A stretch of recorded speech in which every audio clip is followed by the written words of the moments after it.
Il traîne depuis le 8 janvier 2010 un traumatisme lié à un attentat terroriste avec l'équipe nationale de football de notre pays dans la bande de Cabinda en Angola en partance pour la Coupe d'Afrique des Nations, un attentat revendiqué par le Front pour la libération de l'enclave de Cabinda.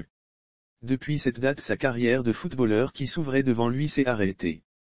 Grâce à la générosité de la Ligue professionnelle de football de France, de la CAF, la Confédération africaine de football, de nombreux bienfaiteurs dont des stars du football, puis de l'État togolais, il s'en est sorti vivant mais ne peut se déplacer qu'avec une béquille.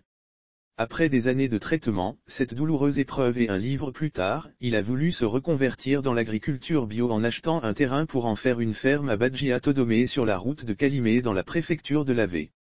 Un projet pour lequel il s'est investi corps et âme.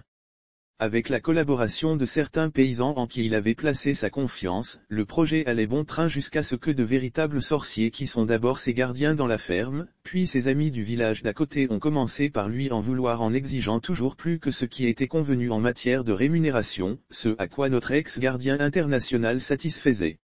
D'abord ce sont ses installations solaires qui avaient disparu puis des bizarreries au quotidien.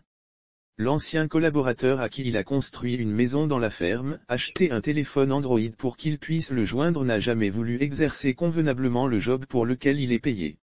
Résultat des courses, il a été remercié et un autre a pris sa place. Ce dernier n'arrête pas de tomber malade et de voir des choses extraordinaires liées au rite coutumier dans la ferme et à un moment est allé consulter au village et se protéger. Malgré ces faits, Dodo Kodjovi Obilal ne se décourageait guère.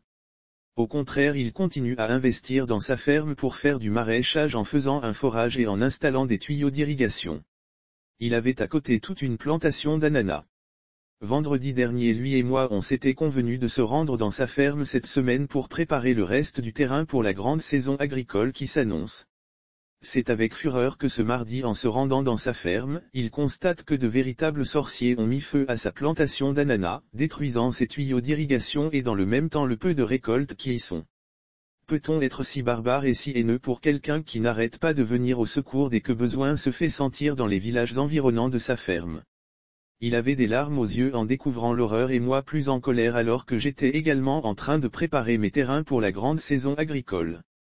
Certains Togolais sont de grands méchants, des sorciers sans cœur. Mais ils peuvent courir, ils seront rattrapés pour expliquer leurs gestes et répondre de leurs actes. C'est absolument révoltant qu'on puisse en vouloir à quelqu'un jusqu'à ce point. Courage frère, tu auras toujours le dessus sur des envieux, des jaloux et des sorciers.